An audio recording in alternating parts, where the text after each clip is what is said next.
Hidup Abah Kiai Haji Junaidi Al-Baghdadi. Suara saya agak serak, makanya tadi diwakilin Kade Caca. Tumben-tumbenan tadi maghrib pengen azan saya. Nontonin anak-anak, jadi habis. Bismillahirrahmanirrahim. Assalamualaikum warahmatullahi wabarakatuh.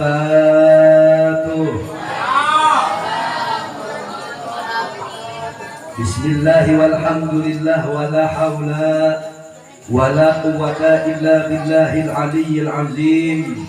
Wassalatu wassalamu ala nabiyil mustafa wa ala alihi wa sahbihi wa man tabi'al huda amma ba'du. Ala bidzikrillahi tatma'innul qulub al-ayah.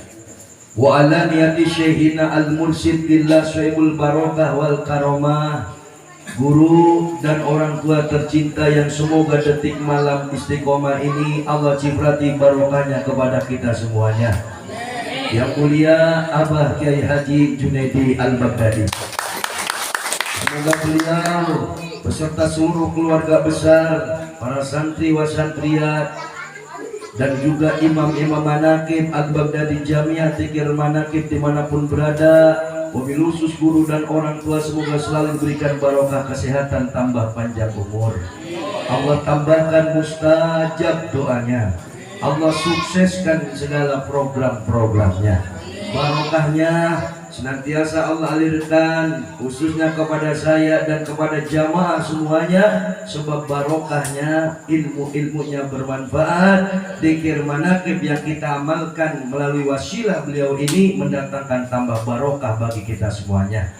Barokah sama-sama ditambah, diangkat derajatnya oleh Allah. Amin Allahumma. Wa ala niyati syahidi Sultanil Aulia Syekh Abdul Qadir Al-Jilani radhiyallahu an, wa ala niyati Rasulullah Muhammad sallallahu alaihi wasallam biiznillah wa ridallah innaka ala kulli syai'in qadir. Syukur kepada Allah yang dengan daya, kekuatan, taufik, hidayah serta rahmatnya, sebab barokah orang tua, wabil khusus yang selalu kita mohonkan ampunan setiap malam Kamis lewat istighfar. Sebab barokah para guru yang selalu kita istighfarkan kepada Allah dan memohon ampunan barangkali dalam hidup kita banyak salah, banyak dosa kepada guru. Kemudian sebab barokah karomahnya wabil khusus pimpinan walinya Allah Sultanil Aulia Syekh Abdul Qadir Al-Jilani radhiyallahu an, yang kita yakini bersama-sama ada barokahnya. Yakin ada barokahnya? Karena walinya Allah itu tidak meninggal, jasadnya meninggal, walinya Allah senantiasa hidup, hidup ruhnya, senantiasa menyampaikan doa kita kepada Allah. Bahkan separuh karomahnya Syekh Abdul Qadir Jilani, separuh, ini baru separuh, bisa menghidupkan orang mati.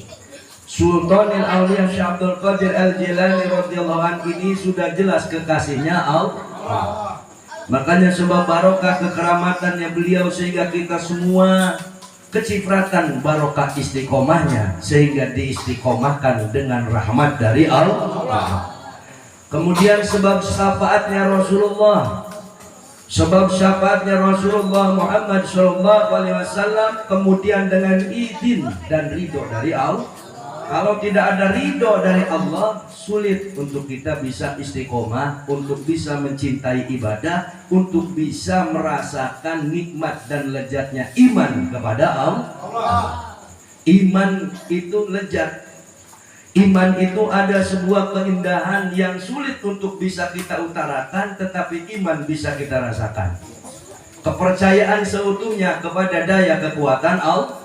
Inna lillahi wa inna ilaihi, artinya asal dari Allah, kembali kepada Allah. Kalau kita meyakini dengan iman, ngebrojol ke alam dunia maunya Allah, hidup yang menghidupkan Allah, yang memberi kehidupan, menyempurnakan hidup, punya rumah tangga, punya anak, punya istri. Bersyukur, gak sedikit orang yang mandul, gak bisa punya keturunan, begitu menderitanya hidupnya karena tidak ditakdirkan memiliki keturunan. Betul banget. Tapi kita bersyukur kepada Allah, disempurnakan dengan keluarga, disempurnakan punya anak, punya cucu. Betul? Punya santri. Inilah kuasa rahmat dari Allah, sebab ridho dari Allah. Kita semua diistiqomahkan seperti inilah, yusibana illa ma kataballahu lana. Tidak akan terjadi segala sesuatu, katanya Allah di dalam Al-Quran, semua sudah jadi ketetapan Allah, kehendak dari Allah. Tahun sekian ada Tata Suwanta datang ke Kali Asin, sudah diatur. Betul apa enggak? Betul. Kisahnya begini, skenarionya begini, riwayatnya begini. Nah itu kalau dibuat sebuah kitab ataupun cerita ataupun buku, 3 tahun itu sudah bisa bikin beberapa buku. Betul apa enggak? Kisah di dalam istiqomah. Ujiannya bagaimana? Di dalam Al-Quran pun sama. Bagaimana kisah Nabi Musa alaihissalam. Nabi Musa waktu lahir, Raja Fir'aun mengumumkan kepada masyarakatnya, jangan sampai ada bayi laki-laki yang lahir ke dunia, karena saya sudah mendapatkan mimpi, sudah mendapatkan isyarat bahwa jabang bayi itulah kalau sudah besar akan menjatuhkan kerajaan saya. Siapa? Nabi Musa alaihi salam, yang lahir dari keturunan Bani Israel. Dicari siapa yang lahirin bayi laki-laki. Akhirnya ibunya Nabi Musa melemparkan Nabi Musa ini, dimasukkan ke dalam peti, petinya dilemparkan ke Sungai Nil. Bayi yang masih hidup dilemparkan ke Sungai Nil.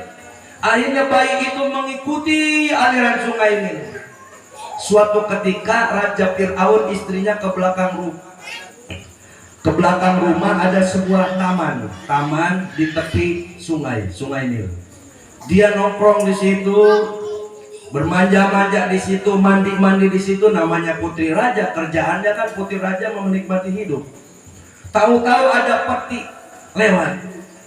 Katanya dia sama pembantunya, ambil itu peti. Peti apa itu? Kok aneh banget, kok peti gerak-gerak. Akhirnya diambil peti itu. Nggak taunya dilihat ada seorang bayi laki-laki yang begitu tampannya, bayinya Nabi Musa alaihissalam. Begitu dibuka, bayi itu begitu ganteng.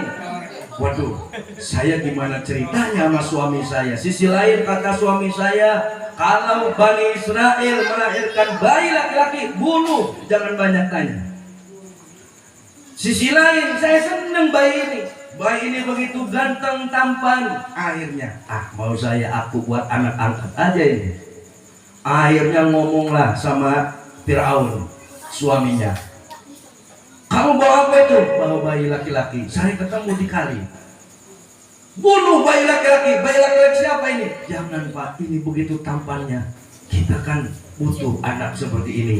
Sudah kita akui anak angkat saja. Kabarkan kepada masyarakat bahwa ini anak kita. Ini Nabi Musa alaihi. Pas gitu, bayi ini bayinya Nabi Musa alaihissalam. Istrinya Fir'aun ini tidak bisa memberikan ASI kepada bayi. Akhirnya diumumkan lagi, dicari yang bisa memberikan ASI. Datanglah ibunya Nabi Musa. Tes. Tes satu. Lanjut. Akhirnya datanglah Nabi Musa menawarkan ASI kepada istrinya Fir'aun. Dulu ya, benerin dulu ini. Jangan disyuting, mesti enggak?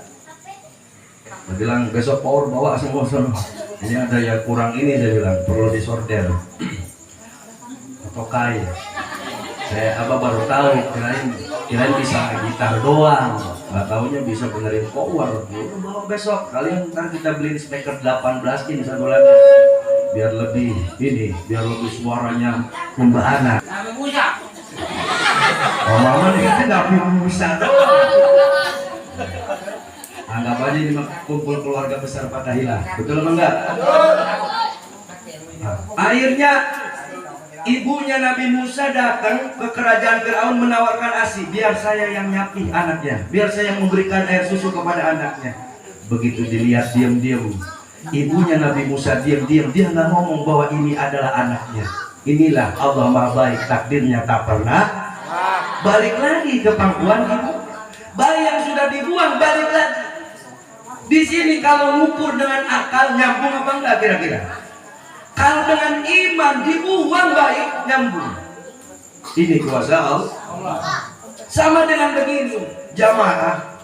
Kalau jamaah ini ditakdirkan oleh Allah mau diangkat derajatnya, biar dilempar di dalam hutan, biar ditaruhnya di comberan, tetap menemukan kemuliaan dalam hidupnya. Betul betul. Allahumma sholli ala Muhammad. Biar disipu-sipu, anaknya orang kaya katanya, sawahnya puluhan hektar, tetap walaupun udah dicompo, sekolahnya sarjana, setiap hari uang jajannya beda dari orang, 50.000 kadang 100.000 sehari. Betul enggak? Keluar kuliah nggak jadi apa-apa. Benar banget. Inilah nilai sebuah iman kepada Allah. Betul banget. Makanya dengan zikir, dengan doa, dengan istiqomah ini untuk meningkatkan iman, untuk menemukan lezatnya iman kepada Allah. Dulu kalau diajak pengajian zikir jam 10 udah ribut ngantuk.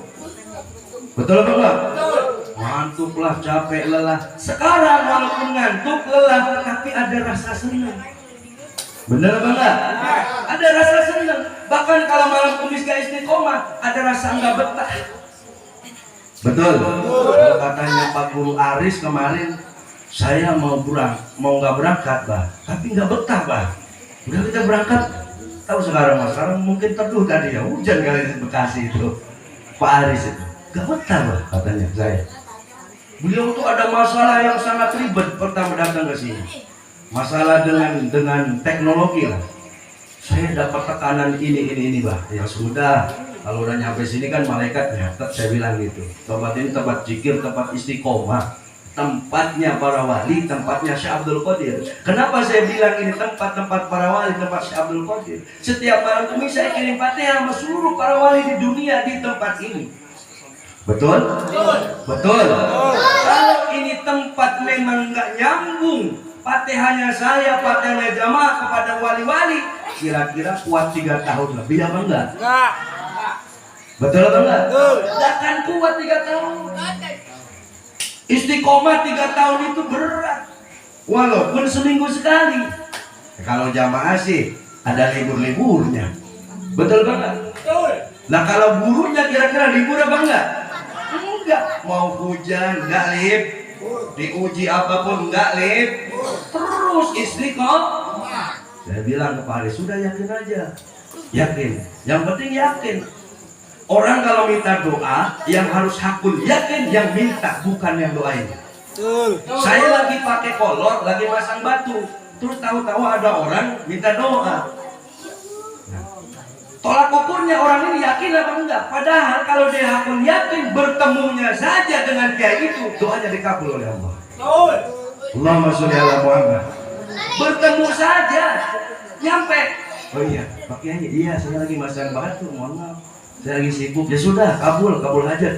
Begitu doang. Kalau hakul yakin, dikabul oleh Allah. Kalau enggak ada ridho Allah, kira-kira sampai ketemu apa enggak? Enggak akan ketemu. Betul atau enggak? Karena setiap kiai itu ada yang dampingi, ada yang dampingi. Nah bedanya saya malam, saya jam 2 lagi melekar, keluar ya. Tanya sama Umi, saya itu kalau malam nggak pernah dekat-dekat Umi. Iya, terdekat keluar lagi, terdekat. Karena saya tiap malam nggak pernah tidur malam kan, keluar terus saya rokok. Mikir ya, gimana caranya mantesin panggung? Ada bisikan, itu, pakai gentong itu, pakai gentong, gitu kan saya bilang, pakai gentong. Saya ingat waktu kecil kan orang dulu punya pendaringan, ya, pendaringan. Kalau kita pendaringan orang dulu itu pendaringan nggak boleh tuh, nggak ada air putih tuh. Orang dulu, betul nggak? Ditutup pakai kain putih. Kalau katanya kakek ini teh simbol tong 2 pasang manusia jodoh suami dan istri. Tutup pakai kain putih biar pikirannya selalu putih. Gak mudah suujon dengan takdir hidupnya. Kurang dan lebih menerima di dalam qada dan qadar dari Allah. tutup pakai kain putih, diisi itu beras. Betul mana? Betul. Diisi badannya dengan kebaikan-kebaikan, rezeki yang baik, hati yang bagus, keimanan yang lapang. Betul mana? Ketakwaan kepada Allah, namanya beras. Benar-benar beras. Orang dulu kalau masuk pendaringan kan sambil dongkok. Saking apa? Saking pernah dulu di 365 tahun kita melawan penjajah, itu beras pernah dibuangin Jepang ke laut. Kakek-kakek kita itu makannya sama nasi gandrum, kalau nggak jagung. Kalau pengen makan nasi itu lari dulu ke hutan, dibawa tuh anak-anaknya. Kalau ketahuan ditangkap itu dulu makan beras.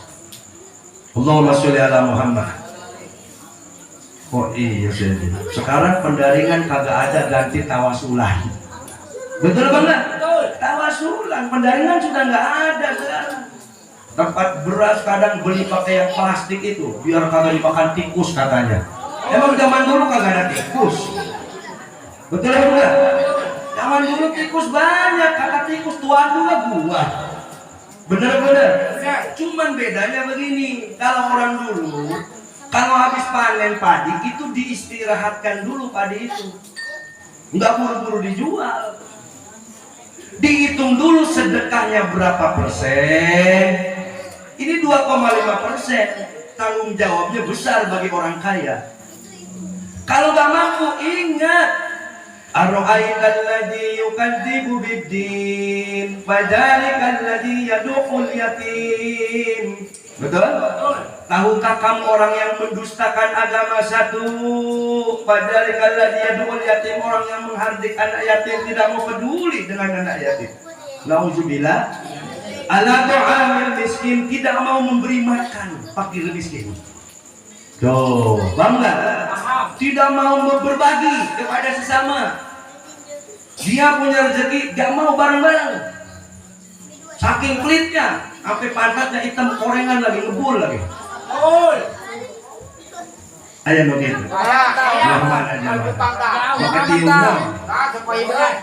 Tahu mama tak? Ala tu'amil miskin, fawailun lil musallin. Maka celakalah orang yang sholat. Kok orang sudah sholat celaka? Betul? Betul. Sholat dia, tapi kok disebut celaka? Alladzina hum an sholatihim sahun. Apabila sholatnya lalai kepada Allah, Allah bilang tidak dikatakan seseorang mencintaiku kalau tidak mau mencintai apa-apa yang telah aku ciptakan. Allahumma sholli ala Muhammad. Orang dulu, Bu, orang dulu. Ini orang dulu. Di setiap depan rumah itu ada kendi-kendi tempat air begini.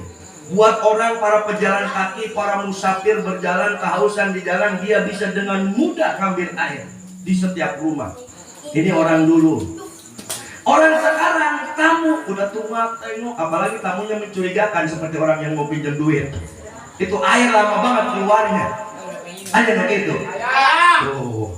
Makanya kalau ada tamu syarat, gak ada kopi, air putih mah keluarin buru-buru. Nih ibu-ibu nih, paham? Karena tamu itu rahmat minallah, rahmat dari Allah, siapapun tamunya. Paham? Ada orang ngamuk, punya bininya bau dari air. Masalah lagi kebaturan mana lagi duit sudah. Bercuriga. Betul. Tamu itu rahmat minallah, bahwa rahmat tamu itu tamu Allah, hakikatnya syariatnya tamu kita, hakikatnya Allah yang bawa. Betul? Betul. Maka sambutlah tamu Allah itu, senangkanlah tamu Allah itu. Betul. Betul. Di sini tempat direhab sedikit-sedikit. Ibu-ibu senang apa enggak ini? Jamaah senang apa enggak? Berarti tamu Allah senang. Akhirnya jadi bawa rahmat. Betul. Sebab senang kiainya tuh dikasih jalan rezeki.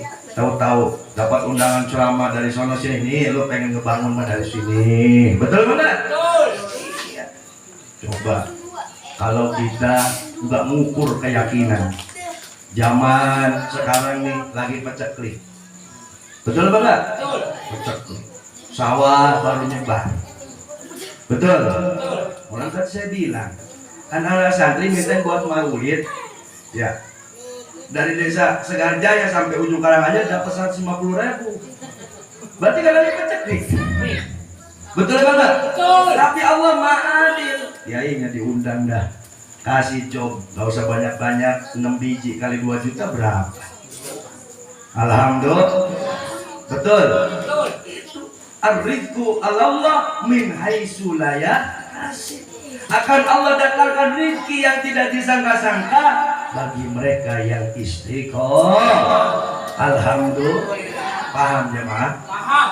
Kalau kita itu nggak ngukur kepada iman, akal aja yang diatur bikin sukses. Wah, ngakalin sukses begini nih. Gua harus begini nih, gua harus begini nih, gua harus nabung, harus disimpan, harus diirit-irit. Bukan begitu, matematika langit itu bukan begitu. Paham? Matematika langit ini begini. Memberi makan dulu kepada orang, sedekah dulu, baru intan surga dulu, bela Allah, maka yang surkum maka akan dibela oleh Allah. Bela dulu badan kita untuk ibadah. Jangan ketika kita pengen ngebela ibadah, ngikutin malesnya, ngikutin capeknya, ngikutin sumpahnya, ngikutin pusingnya. Kapan kita mau kita berangkatkan badan kita untuk menghadap kepada Allah? Allahumma sholli ala Muhammad. Paham? Paham?